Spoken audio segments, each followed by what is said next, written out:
Sayyidul Ra'isul Jalasa, yang mulia para alim ulama, semua guru dari nasihat Arafah yang hadir bersama kita, yang terus membimbing kita ke jalan Allah sehingga kita bisa selamat bahagia di dunia dan di akhirat.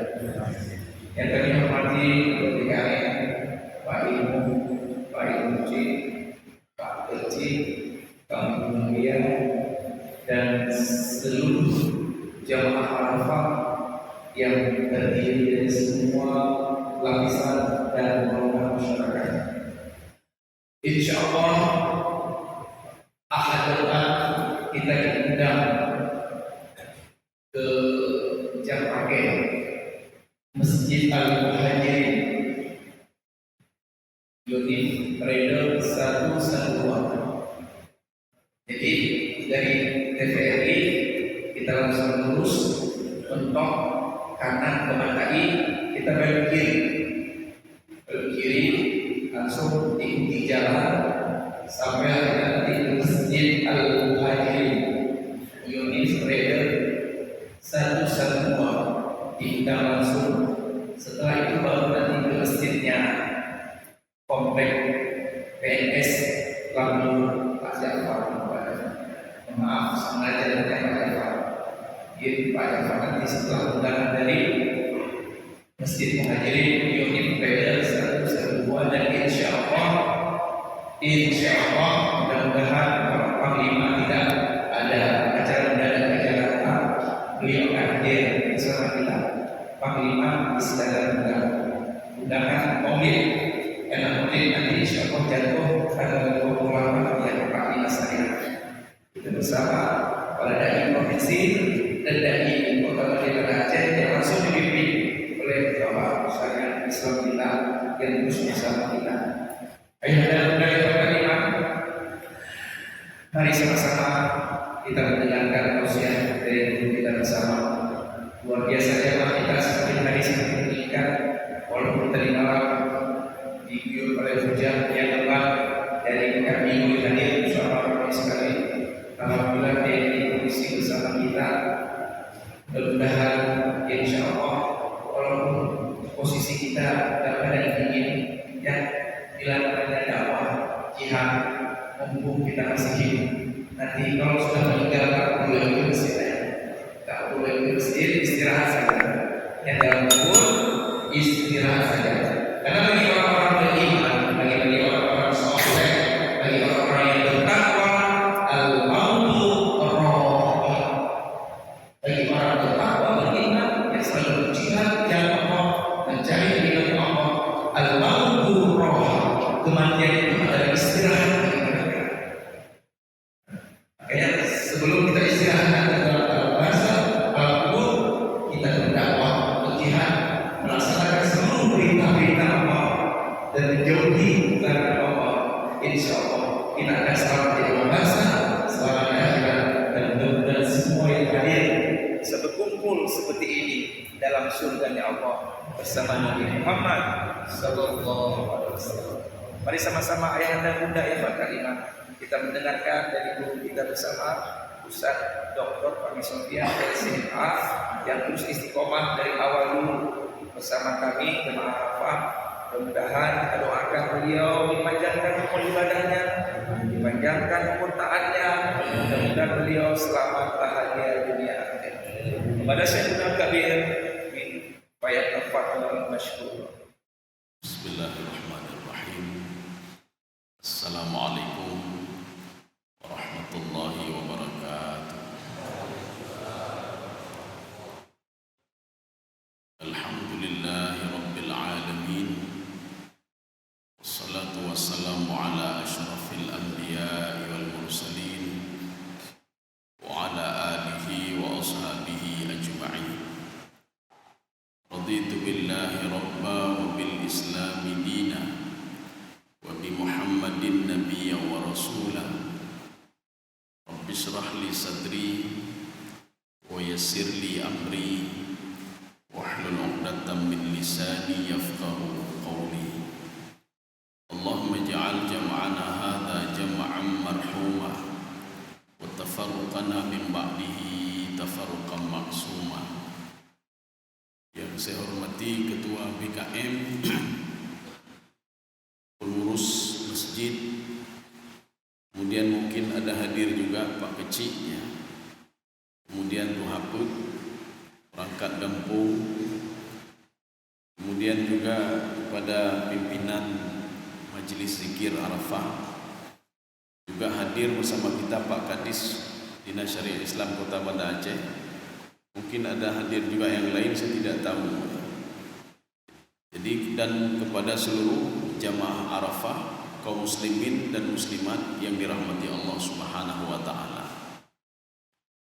Dalam hidup itu kita butuh aturan, ya. Punya aturan. Memang di dalam Imam Ghazali mengatakan kelompok itu ada dua. Ada kelompok yang tidak mau aturan. Mereka mau buat segalanya. Mereka mau nikmat tetapi tidak mau salat, tidak mau puasa, tidak mau ibadah. Tidak apa-apa kata Allah. Ini kelompok yang pertama. Kelompok yang tidak mau diatur. Mereka nikmat tetap diberikan oleh Allah. Rezeki tetap diberikan oleh Allah. Kemudian kelompok yang kedua adalah kelompok yang mau diatur. Ya. Mereka harus patuh pada aturan-aturan. Patuh kepada perintah Allah dan juga meninggalkan apa yang dilarang oleh Allah Subhanahu wa taala. Kelompok yang kedua, ketika Allah Subhanahu wa taala memberikan aturan, berarti ada panduan untuk bisa mengatur aturan itu, yaitu Al-Qur'anul Karim.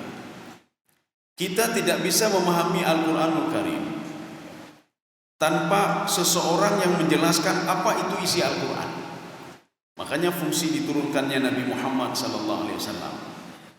Nabi Muhammad secara umum itu fungsinya kan ada 5. Tapi sebelum kita cerita yang 5 itu, dan sebelum kita cerita yang khusus, ada apa dengan diutusnya Nabi Muhammad sallallahu alaihi wasallam? Di dalam tafsir Sawi, rupanya ada juga menceritakan bagaimana tentang Nabi Muhammad sallallahu alaihi wasallam. Di situ disebutkan ada 2 pendapat. Pendapat yang pertama, beliau lahir 50 hari setelah terjadinya kisah Ashabul Fil, penyerangan kota Ka'bah oleh Abraha. Dalam satu riwayat lagi kata Imam Sawi, 20 aman, 20 tahun setelah kejadian diserangnya kota Mekah Al-Mukarramah oleh tentara Abraha. Kaum muslimin sidang jamaah yang dirahmati Allah Subhanahu wa taala. Kalau kita merujuk ke dalam kitab Ar-Rahiqil Makhtum yang dikarang oleh Safiur Rahman Mubarak Furi, apa kata beliau? Nama Muhammad itu adalah nama pertama di dunia. Ketika dilahirkan Nabi Muhammad, belum ada yang namanya Muhammad. Menyo katanya meribe nan lagi katanya. Tapuh nananu pu Robert aleh buku nya meribe nan urang lagi ane. Tapi nama Muhammad itu kata Safiur Rahman Mubarak Furi, tidak ada lain di dunia waktu itu yang namanya Muhammad. Sama seperti nama Yahya. Nama Nabi Yahya itu langsung dinamakan oleh Allah Subhanahu wa taala kepada Nabi Yahya, anaknya Nabi Zakaria. Sehingga Allah mengatakan wasammaituha Yahya la Yahya, wasammaituha Yahya. Inna nubassyuruka bi ghulamin ismuhu Yahya. Jadi saya menamakan anak kamu itu Yahya, kata Allah Subhanahu wa taala. Tidak ada nama selain nama itu sebelum lahir Nabi Yahya alaihissalam. Kaum muslimin sidang jamaah dirahmati Allah. Makanya kalau di dalam sejarahnya ini kita merujuk ke dalam kitabnya Sirah Nabawiyah yang dikarang oleh Ibnu Hisham. Apa kata Ibnu Hisham? Kita itu, ya ini sebelum saya cerita ke situ, kenapa saya cerita Nabi Muhammad sallallahu alaihi wasallam? Ini sekarang kan pilih pemimpin, apalagi sebentar lagi kan mau Maulid Nabi ya. Dan kita pilih pemimpin. Paling enggak nabacutlah 0,000% naba urung pemimpin yang naba Nabi. Artinya ada 0,0 sekian persen lah. Ya, biarlah Anda pilih ya. Biarlah pilih. Dan ini tidak ada unsur politis apapun, Pak. Ana unsur politis. Jadi kita ingin melihat bagaimana tauladannya Nabi Muhammad sallallahu alaihi wasallam. Tapi dah pilih pemimpin kita bayangkan terputar ni. Kedro hai guru dro bagi pai uru lain ini. Kaum muslimin sedang jemaah dirahmati Allah. Di dalam sejarah, ketika nanti ada yang mengatakan begini ya, ini sejarah yang negatif, cerita tentang Nabi Muhammad. Nabi Muhammad disusui oleh orang lain, ini cerita yang salah ini. Ya, makanya kenapa ada fatwa ulama itu masalah hoax. Jadi hoax itu harus diklarifikasi dulu, berita itu Pak. Harus diklarifikasi dulu. Makanya ada berita yang mengatakan Nabi Muhammad disusui oleh orang lain karena ibunya tidak punya ASI. Nah, ini keliru. Jadi di dalam kitab Ibnu Hisham, jadi Sirah Nabawiyah, apa kata beliau? Min adatil Arab ayyurti'a auladahum khairuhum. Kebiasaan orang Arab, mereka itu menyusui anaknya kepada orang lain. Itu kebiasaan orang Arab. Bahkan sampai 5 yang menyusuinya. Nabi Muhammad kan 5 orang yang menyusui. Bukan berarti Aminah tidak punya ASI. Ya, ini jangan salah kita. Yang menyusui pertama adalah Aminah. Aminah ini bukan wanita sembarangan ini. Ketika ingin dinikahkan dengan Abdullah, Abdul Muttalib memilih Aminah, sehingga Aminah memang keturunan Quraisy. Quraisy memang keturunan terhormat. Yang pertama Aminah. Yang kedua Thuwaibah. Thuwaibah ini budaknya Abu Lahab. Kita bukan melihat di budaknya tidak, tetapi melihat bagaimana bersih hatinya, bagaimana akhlaknya luar biasa Thuwaibah. Kemudian yang ketiga Ummu Aiman. Ummu Aiman juga demikian. Yang keempat Mubarak Al-Habasyah, seorang budak yang berasal dari Habasyi, Ethiopia. Kita jangan lihat dari budaknya. Kita jangan lihat dari budaknya, tetapi dari perangai dan akhlaknya. Seperti Luqmanul Hakim. Luqmanul Hakim di dalam tafsir Baitawi, Imam Al-Baitawi mengatakan Luqmanul Hakim berasal dari Habasyah, Ethiopia. Ya, walaupun namanya diabadikan di dalam Al-Quran, wa idh qala Luqmanu libnihi, tapi dia berasal dari Ethiopia. Yang terakhir adalah Halimatus Sa'diyah. Ini yang menyusui Nabi Muhammad sallallahu alaihi wasallam. Ada 5 orang. Ada apa 5 orang ini? Kebiasaan orang Arab itu nak boleh menyusui anaknya pada 1 orang saja, tapi harus lebih dari 1 orang. Maka Nabi Muhammad disusui oleh 5 orang. Untuk apa? Ketahanan tubuh Nabi Muhammad sallallahu alaihi wasallam luar biasa. Maka di dalam Al-Quran itu Allah tidak hanya memuji Bani Israel. Bani Israel dipuji oleh Allah dalam Al-Quran. Wa inni faddaltukum 'alal 'alamin. Kenapa dipuji kecerdasan Bani Israel? Kenapa dipuji kehebatan Bani Israel? Kenapa dipuji? Nabi itu banyak dari Bani Israel. Kenapa dipuji Bani Israel dalam Al-Quran? Karena ibadah mereka juga luar biasa, dipuji oleh Allah Subhanahu wa taala. Ibnu Hisham mengatakan, walaupun Allah memuji Bani Israel, Allah juga memuji suku Quraisy. Bahkan ada ayat khusus yang memuji mereka. Li'ila fi Quraisy ila fihim rihlatash shita'i was-saif. Hebat sekali Quraisy, dipuji oleh Allah. Saya akui kehebatannya. Li'ila fi Quraisy. Li'ila dalam beberapa literatur tafsir itu makna madah. Madah itu pujian. Jadi madah pujian, tidak ada pujian Allah yang langsung menyebutkan Bani Israel kecuali suku Quraisy. Bani Israel memang dipuji oleh Allah, tetapi pujiannya berbeda seperti Allah memuji suku Quraisy. Suku Quraisy itu salah satunya adalah Nabi Muhammad sallallahu alaihi wasallam. Mereka sanggup berjalan dari Mekah jalan kaki menuju Yaman. Mereka sanggup jalan kaki pada musim panas itu dari Mekah menuju Syam. Jadi Syam itu Yordania sekarang atau Suriah. Yordania, Suriah, Palestina. Jalan kaki. Yang jaraknya itu sangat jauh sekali. Jadi jarak dari sini, dari Mekah itu menuju Yaman, itu seperti dari Banda Aceh menuju Riau.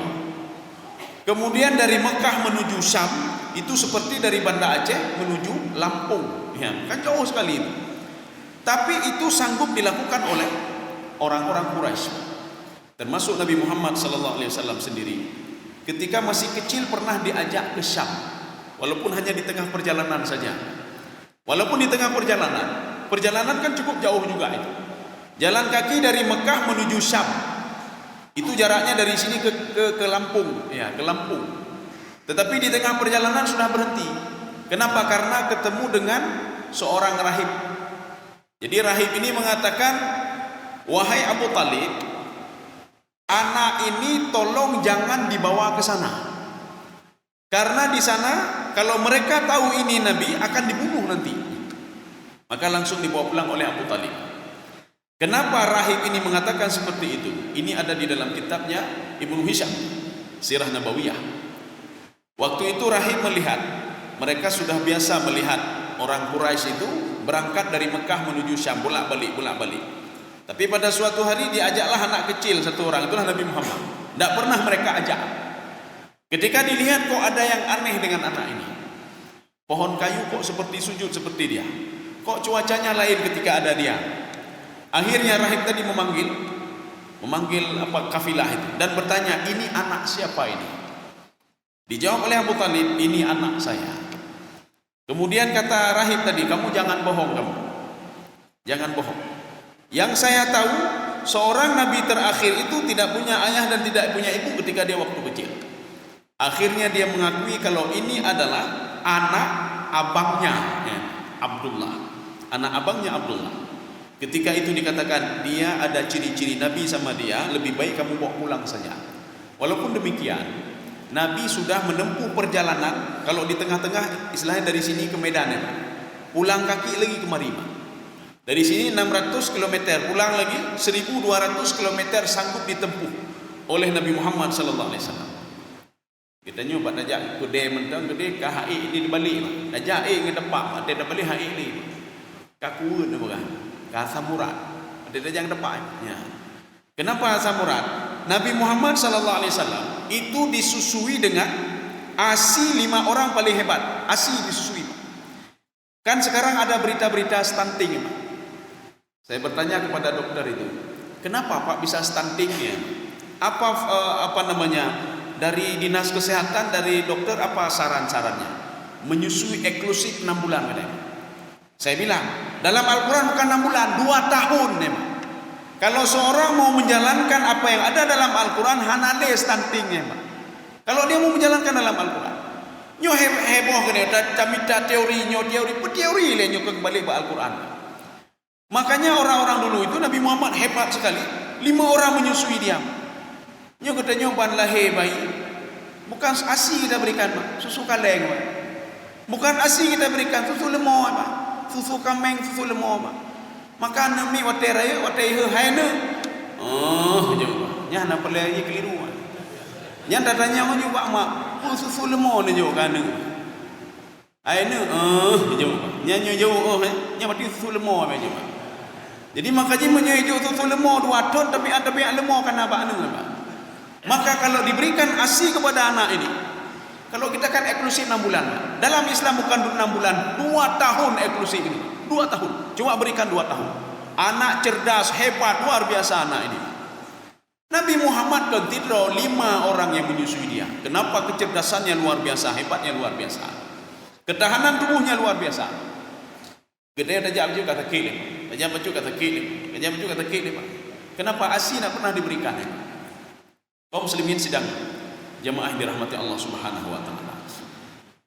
Makanya Nabi Muhammad sallallahu alaihi wasallam dilahirkan 20 tahun atau 50 hari setelah kejadian Ashabul Fil.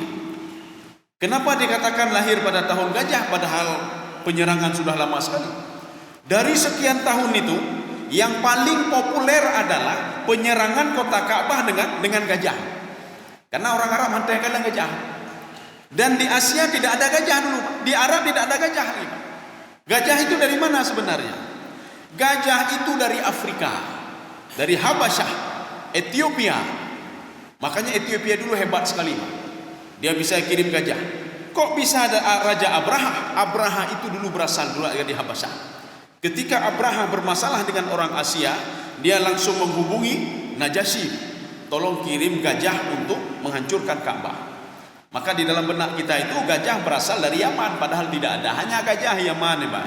Gajah itu semua berasal dari Afrika. Makanya orang Arab kenapa terkejut? Di dalam tafsir Baitawi itu diungkapkan mi'at, ada ratusan. Bahkan di dalam tafsir Baitawi juga mengatakan bukan mi'at, uluf, ribuan gajah hebat. Kenapa bisa berbeda? Karena ketika gajah datang gelombang pertama dilihat rumah ini ada ratusan. Ini kan sebuah kalimat majas. Makna ratusan itu apa? Bisa saja tidak sampai 100. Seperti kita melihat orang demon. Padundra orang demon. Oh puluhan ribu. Padahal cuma 100 ron. Oh padum. Oh ledat miliaran. Padahal cuma 2.000 ron. Ya. Ini begitu juga. Ketika dikatakan mi'at, ratusan, jangan terbayang macam-macam kita. Uluf, ribuan. Bisa saja gajah itu cuma 100 gajah. Kaum muslimin sidang jamaah yang dirahmati Allah Subhanahu wa taala. Nabi Muhammad itu kan orang pilihan, Pak. Ya. Jadi orang pilihan. Katanya walaupun kedurung pilihan, paling enggak kita menjaga ini, keturunan kita ke bawah dan ke atasnya. Makanya seorang itu ketika ingin menikahkan anaknya, dia lihat dulu nyan yahji tau, nek tau, oh wadah juga lah, oh penjudi kau dia, oh hanya pakai, dia tau, oh hanya pakai. Maka Nabi Muhammad terus dijaga oleh Allah Subhanahu Wa Taala.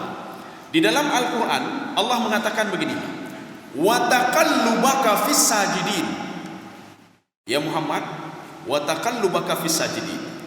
Kamu itu keturunan kamu yang ke atas itu semua orang sujud kepada Allah Subhanahu wa taala. Urun-urun jerahan dulu. Maka dibantah oleh Allah kalau ayah Nabi itu tidak benar, emang. Yang kan yang pegah ayah Nabi, mak Nabi dalam neraka, itu baca hale baik. Ya Nabi dengan mak Nabi dalam neraka, naudzubillah min dzalik.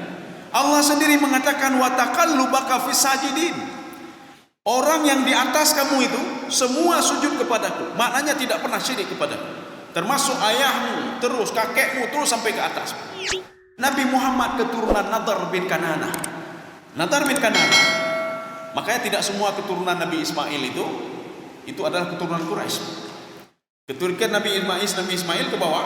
Ketika sampai Nadar bin Kanana, keturunan Nadar bin Kanana semua keturunan Quraisy. Walaupun di situ ada Abu Jahal, Abu Lahab, Aminah juga termasuk keturunan itu. Jadi walaupun keturunan Quraisy, Naci yang beruakai, Naci yang gak akai. Tapi dalam catatannya, Nabi Muhammad keturunannya baik-baik semuanya.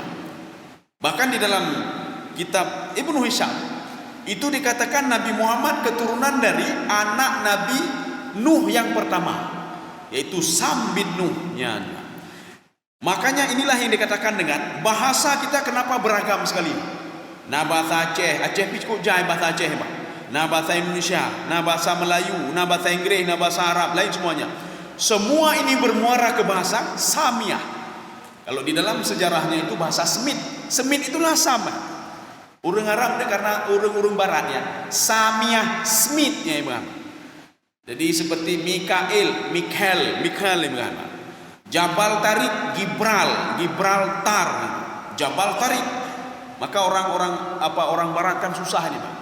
Makanya bahasa itu semua bermuara dari bahasa Samiah, bahasa Semit, sehingga muncul semua bahasa di situ. Nabi Muhammad berasal dari keturunan itu. Maka ada berdoa mudah-mudahan lu keturunannya ya Pak. Ya Pak. Keturunan Sam ya Pak. Anak Nabi Adam alaihissalam, Nabi Nuh alaihissalam. Kaum muslimin sedang jamaah yang dirahmati Allah. Artinya Nabi Muhammad sallallahu alaihi wasallam itu dari keturunan baik-baik. Oh, bagaimana sampai ke Nabi Ibrahim? Nabi Muhammad kan keturunan Nabi Ibrahim juga. Nabi Ibrahim punya anak dua, Ismail dan Ishak. Ishak terus keturunan sampai ke bawah. Sedangkan Nabi Ibrahim, ya ini kalau ada yang ingin protes ya. Nabi Ibrahim ayahnya kan seorang penyembah patung. Dalam Al-Quran disebutkan, wahai ayahku, kenapa kamu sembah patung? Kenapa sembah patung? Patung tidak memberikan mudarat dan manfaat. Berarti kalau kita lihat sejarah ini tidak sesuai dengan firman Allah tadi, Pak. Wa taqallubaka fis sajidin. Dijawab oleh di dalam tafsir Sawi. Saya membantah kata beliau. Kalau ayahnya itu Azar yang disebutkan dalam Al-Quran. Kita bisa melihat juga dalam tafsir Zamakhsyari. Jadi beliau mengatakan penggunaan kalimat abun, abati, aba, abun. Ini penggunaan ini bisa untuk ayah kandung, bisa untuk paman, bisa untuk kakek. Dalam Al-Quran ketika disebutkan abun, itu bisa untuk kakek, paman, dan ayah.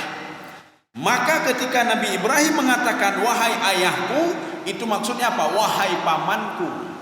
Pertanyaannya lagi, siapa nama ayah Nabi Ibrahim alaihissalam? Ayah Nabi Ibrahim itu di dalam tafsir Sawi namanya Tarikh namanya, bukan Azar. Azar adalah seorang pembuat patung, adalah pamannya yang ditegur oleh Nabi Ibrahim alaihissalam supaya tidak menyembah patung lagi dan supaya menyembah Allah Subhanahu wa taala. Maka ini sejarah diluruskan lagi, Pak. Artinya apa? Keturunan Nabi Muhammad ke atas itu tidak ada yang menyembah patung. Wa taqallubaka fis sajidin. Sekarang kita melihat ini nggak usah kita ceritanya, udah cerita Pak Maulid Nabi ya Pak, nyampe cerita ini. Nabi Muhammad sallallahu alaihi wasallam itu ada dua tugas beliau. Nabi Muhammad kan sebagai pemimpin. Makanya nanti di hari kiamat nanti, sab'atun yudhilluhumullahu fi dhillihi yauma la dhilla illa dhilluh. Ada 7 golongan, 7 kelompok yang dilindungi oleh Allah Subhanahu wa taala, la dhilla illa dhilluh. Tidak ada perlindungan lain di waktu itu kecuali perlindungan dari Allah.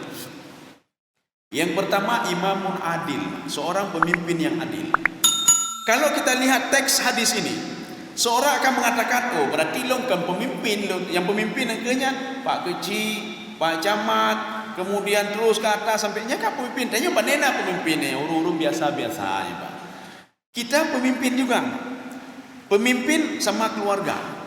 Kalau anak bermasalah nanti, anak tidak salat, kita tanggung jawab. Kalau istri tidak pakai jilbab, kita tanggung jawab. Kalau anak bermasalah, kita tanggung jawab. Oh lun hana inang lun, hana mengkawin lo. Hana mengkawin berarti hana anak. Lun hana pemimpin. Ya, Pak. Pemimpin terhadap diri sendiri.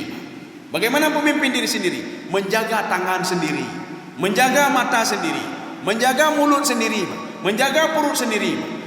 Inna sam'a wal absara, inna sam'a wal absara wal fuada kullu ulaika kana anhu mas'ula. Saya mintai pertanggungjawaban kata Allah. Nyan mata ho kalau tebi. Bukanlah mak tebi. Mata dimintai pertanggungjawaban. Kenapa? Yang punya mata adalah kita. Nyo jaro mintai pertanggungjawaban pun dicok-cok tagap tebi le, Pak. Ya. Kenapa ambil punya orang lain? Tangan akan dimintai pertanggungjawaban. Kenapa terus makan haram? Mulut akan dimintai pertanggungjawaban, perut dimintai pertanggungjawaban oleh Allah Subhanahu wa taala. Falaqtahamal aqabah. Kenapa kamu suka yang maksiat? Maksiat kata Allah. Kenapa kamu suka yang maksiat? Padahal sudah aku berikan ini yang kebaikan, ini kebaikan, ini kebaikan. Kenapa kamu tidak suka kebaikan? Kaum muslimin sidang jamaah yang dirahmati Allah Subhanahu wa taala. Jadi makanya tugas Nabi Muhammad sallallahu alaihi wasallam itu tugasnya dua. Ya, tugas beliau dua. Tugas yang pertama, yang tadi kan pemimpin, kita sudah cerita pemimpin. Yang jelas kita semua pemimpin. Kita semua pemimpin. Jadi hana meceh pemimpinnya Pak Kecil, hana meceh Pak Camat, hana meceh Pak Wali Kota atau gubernur atau presiden dan lain sebagainya. Kita juga pemimpin. Paling enggak pemimpin rumah tangga atau memimpin diri kita sendiri. Yang semuanya dimintai pertanggungjawaban oleh Allah. Nabi Muhammad sallallahu alaihi wasallam ketika diangkat sebagai pemimpinnya, beliau punya dua tugas. Yang pertama tugas umum, ini secara umum. Yang ini dibahas di dalam Al-Quran pada surah Al-Ahzab. Allah mengatakan inna arsalnaka syahidan wa mubasyiran wa nadhiran wa da'iyan ilallahi wa sirajan munira. 5 tugasnya. Maka kalau seandainya ada pemimpin, na 5 paling enggak baik 5 Pak. Sabar hendak kan cuci, sabar hendak Pak. Artinya baik rumah tangka pemimpin Pak. Tangka pemimpin kan mangat aja ke pemimpin, Pak. Dimintai pertanggungjawaban oleh Allah. Tapi kalau benar kita lakukan itu, maka akan diberikan pahala oleh Allah Subhanahu wa taala. Jadi maka sama seperti begini. Dapur nogok kan mangat nih, Pak, dapur nogok, Pak. Yang kata pernah itu lebih dari yang bahaya, akan dimintai pertanggungjawaban oleh Allah. Konon, ini bukan konon ini. Ada di dalam tafsir itu diungkapkan ada riwayat. Ada seorang ulama ketika dia masuk ke dalam neraka, rupanya hidungnya itu diikat oleh Allah, diikat oleh Allah Subhanahu wa taala. Kenapa mesti di hidung, Pak? Karena tangannya sudah dirantai. Hanya mungkin Pak jara oleh, Pak. Tangan sudah dirantai. Sudah satu. Tangan dirantai kata Ibnu Abbas, seorang itu tangan dirantai, leher juga dirantai, Pak. Yang dirantai tangan itu, sisa rantai itu dimasukkan ke dalam mulutnya. Setelah itu dililit-lilit ke seluruh tubuhnya. Ya. Makanya mulutnya sudah ada rantai, semua rantai yang masih kosong hidungnya. Maka hidungnya diikat dengan tali oleh Allah Subhanahu wa taala dan dia berputar-putar di situ. Ketika dia berputar-putar sekitar tali itu, diikat tali itu, Rupanya ada pengikut beliau yang melihat beliau. Karena begini, masuk ke dalam neraka itu main kloter je pak, pakai kloter ya. Nah kloter sah, kloter dua, kloter le, pakai kloter. Masuk surga kloter juga. Beda pikir mau surga sekaligus tidak. Ada yang menunggu waktu untuk masuk ke dalam surga. Ada yang menunggu waktu masuk ke dalam neraka. Dan ada juga orang langsung masuk ke neraka. Hana kloter pak. Ya, pak. Haji plus lah je pak. Ya. Kalau ini neraka plus. Ya, pak. Jadi neraka plus, yang hana payah haji pak langsung aja pak. Hana kloter ya, non kloter ya. Begitu juga ada haji plus ya pak. Surga plus, non kloter, hana kloter ya, langsung masuk tanpa hisap. Begitu juga di neraka. Karena sistemnya kloter ya. Kloter pertama ketika disiksa dilihat oleh kloter kedua, oh makemah dan nyawa sang itu. Sang lagi kloter pun, nyawa lagi kloter pun kabeh na nyawa. Akhirnya masuk kloter kedua, kloter ketiga melihat kapan dulu. Fiat tu dan nyawa sabah kloter tu nyane bayar. Fiat tu pertama cilamnya. Rupanya Tengku ini dia kloter pertama nih, Pak. Ketika masuk ke neraka kloter pertama hidungnya sudah diam. Ini ulama itu, dia berputar-putar. Akhirnya kloter kedua mengatakan, Tengku katanya kita mau neraka, Pak. Tengku kita mau neraka, belum katanya ada, Pak. Akhirnya mereka melihat Tengkunya memutar-putar. Kita dialog saja, coba dialognya. Ada jamaah bertanya ke saya begini, bagaimana mungkin penduduk neraka berdialog dengan orang yang belum masuk neraka? Atau bagaimana mungkin yang ada di dalam surah Al-A'raf, penduduk surga berdialog dengan penduduk neraka? Ya. Sedangkan nandroh itu soleh, Pak. Nyauru yang ada mau neraka, jangankan yang nandroh ada soleh. Tapi yang so nandroh, itu soleh, Pak. Ya. Itu soleh nandroh.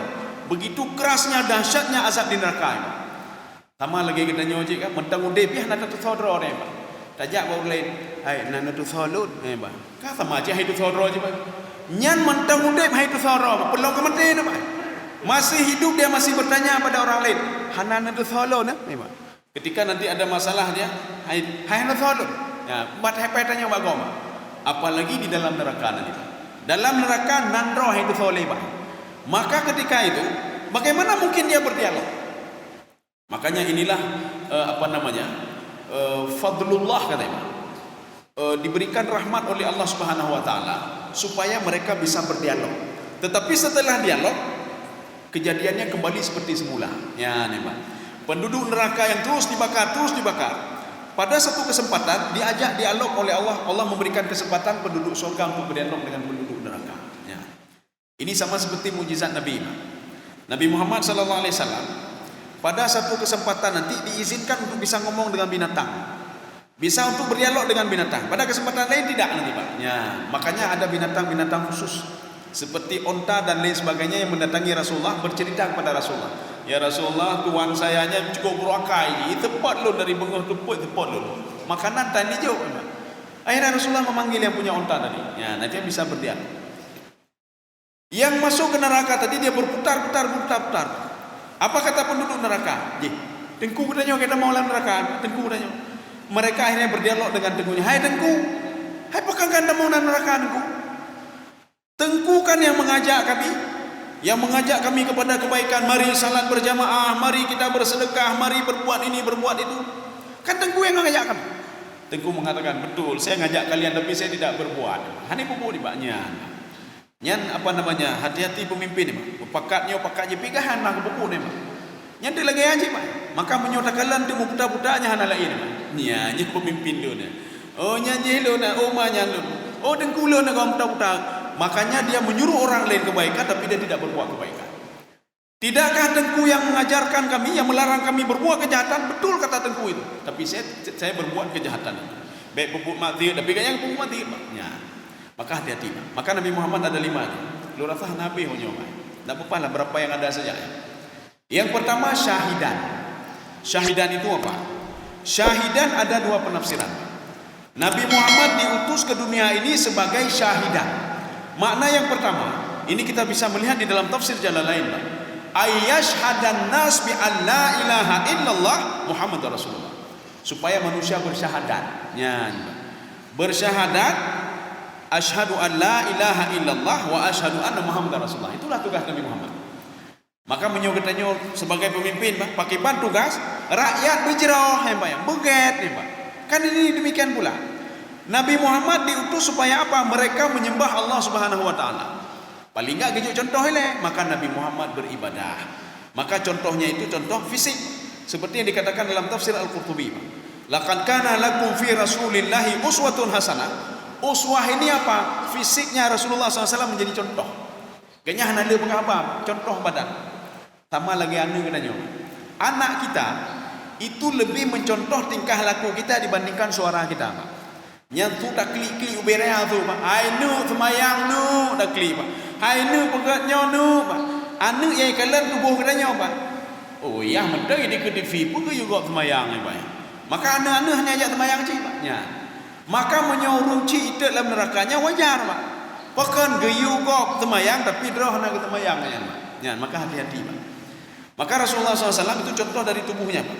Dari apa namanya fiilnya, fisiknya menjadi contoh bagi orang lain. Ini syahidan yang pertama. Mana syahidan yang kedua? Rasul menjadi saksi nanti di padang mahsyar, menjadi saksi nanti kalau umatnya nanti dimasukkan ke dalam neraka, ada umat yang dimasukkan ke dalam surga. Makanya Rasulullah selalu menangis kalau sahabat membaca ayat wajibna bika ala haula'i syahida, ya Muhammad, akan kami datangkan kamu nanti di padang mahsyar sebagai saksi untuk umatmu. Apakah umatmu akan saya giring ke neraka atau umatmu akan saya masukkan ke dalam surga? Perlu kita ketahui. Nanti di sana kan ada yaumul hisab. Yang dihisabnya oleh semajis. Yang dihisab itu kata Imam Sawi dalam tafsir beliau, al-mu'minun, orang mukmin yang dihisab memang. Orang kafir hanya dihisab le. Langsung ke neraka ya, Pak. Non-plotter ya, Pak. Langsung ke neraka ya, Pak. Orang munafik tidak bisa dihisab. Mau dihisab apa orang munafik? Hana amal ibadah pun dihisab, Pak. Iblis mau dihisab apanya? Tidak punya apa-apa dia. Tidak punya apa-apa. Maka langsung ke neraka ke dia. Cuma nanti ada ini juga, ada tahap pertama, tahap kedua ya, Pak, untuk masuk ke neraka. Yang jelas yang dihisab itu orang beriman. Ya, Pak. Maka yang dihisab mungkin lagi kita yang dihisab. Untuk apa dihisab? Untuk dilihat apakah amal ibadah yang kita lakukan selama ini inyan juga pakai atau hanya juga pakai oleh Allah. Kalau nak bisa dipakai maka dikeluarkan semua. Maka si fulan ini enggak pantas masuk surga, ke dia neraka. Kelompok yang pertama. Maka ketika dihisab lagi dilihat, oh ini pantas. Makanya semua catatan malaikat yang ada di kitabul marhum, catatan digital, tidak semuanya diterima oleh Allah. Tetapi sekarang tidak ada masalah, diberikan kebebasan oleh Allah kepada dua malaikat. Catat saja apa saja. Sehingga malaikat mencatat apa saja dicatat, Pak. Kebaikan, keburukan dicatat. Bahkan ketika kita 20 tahun terakhir kita tidak pernah salat, kita berbuat kekejian, kita berbuat kejahatan dan lain sebagainya, itu semua dicatat. Ketika kita bertaubat dicatat juga oleh malaikat. Tetapi malaikat tidak berhak menghapus kejahatan yang kita lakukan. Tidak berhak. Malaikat mencatat-catat saja, Pak. Maka dalam catatan malaikat kejahatan kita lebih banyak dibandingkan kebaikan kita. Itulah hisab namanya, Pak. Ya, hisab namanya. Maka nanti seorang pemuda ketika dibangkitkan dia mengatakan kepada Allah, ya Allah, pekan bino catatan lo ya Allah. Kenapa seperti ini catatan saya? Saya kan sudah bertaubat. Itu dulu saya tidak salat. Dulu saya main judi, dulu saya minum khamar, dulu saya berbuat kejahatan ya Allah. Tapi sekarang saya sudah berbuat kebaikan. Ketika itu kejahatan dihapus semua oleh Allah. Waktu itu kata pemuda ini apa? Wa yanqalibu ila ahlihi masrura. Dia bangga sekali. Catatannya sudah bersih dari kejahatan-kejahatan dulu, Pak. Maka dinampakkan catatannya kepada teman-temannya di padang mahsyar, walaupun mereka sibuk dengan urusan mereka sendiri. Sehingga pemuda ini mengatakan, inni dhanantu anni mulaqin hisabiyah. Saya sudah menduga kalau catatan saya itu baik-baik semua. Kenapa? Yang dulu sudah dimaafkan oleh Allah Subhanahu wa taala.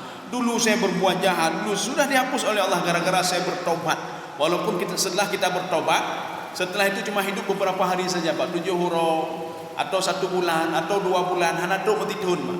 Tetapi akibat fadlullah, rahmat Allah, semua kejahatan itu dihapus. Dan pemuda ini bangga sekali dengan membawa kitabnya, catatannya, dan dia akan masuk ke dalam surga. Dia yakin sekali, saya sudah yakin saya akan masuk ke dalam surga. Ini makna syahidan, sebagai saksi. Seorang pemimpin akan dimintai saksi juga oleh Allah Subhanahu wa taala sebagai saksi.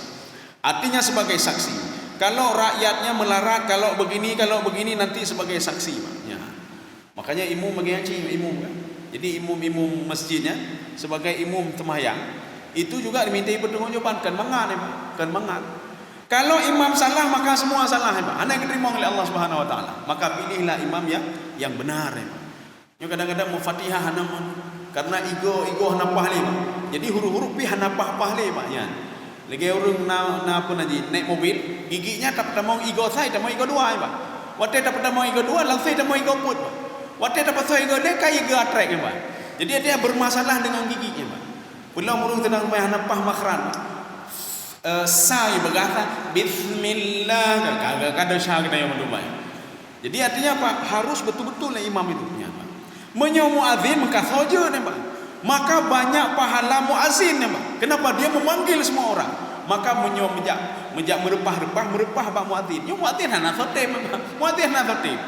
Tapi baimu kai malu ni Pak. Nyo bak muadzin merepah ini Pak. Ya, kenapa? Karena pahalanya banyak sekali. Urun dengan penjagaan Pak.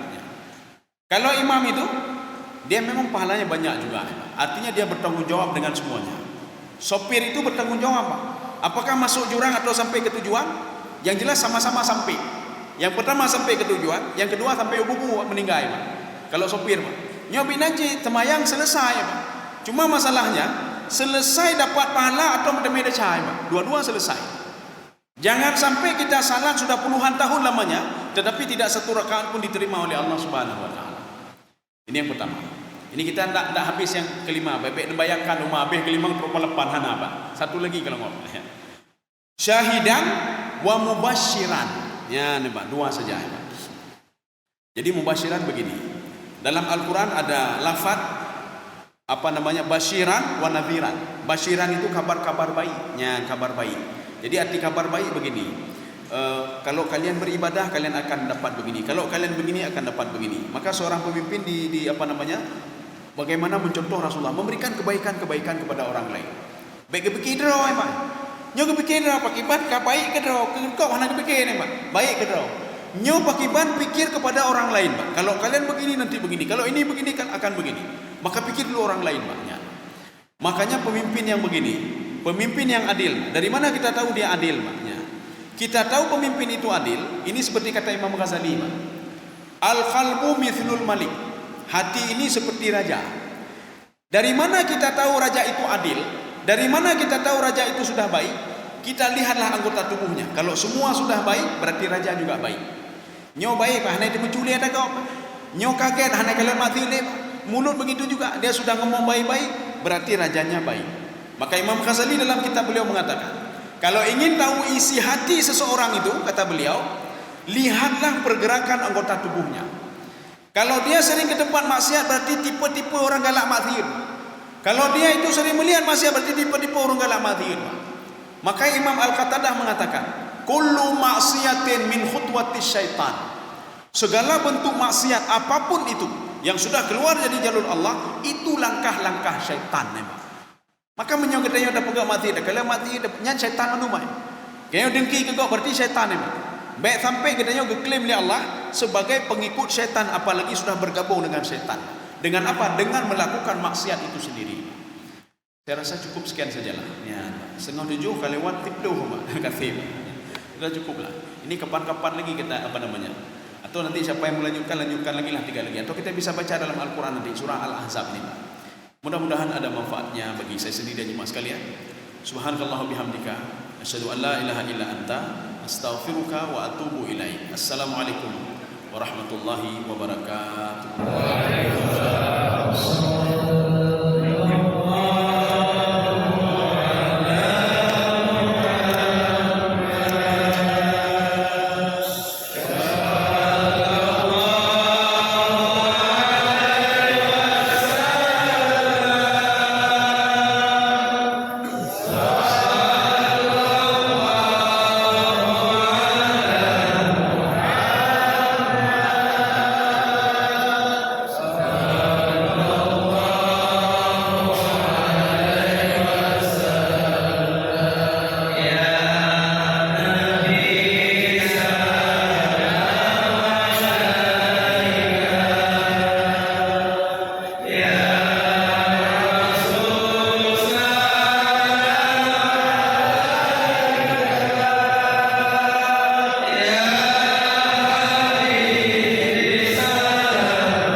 Tidak sebarang orang ila ibadil musafa, kecuali hamba-hamba pilihan yang dimudahkan untuk selalu bersalawat, selalu cinta kepada baginda Nabi Muhammad sallallahu alaihi wasallam.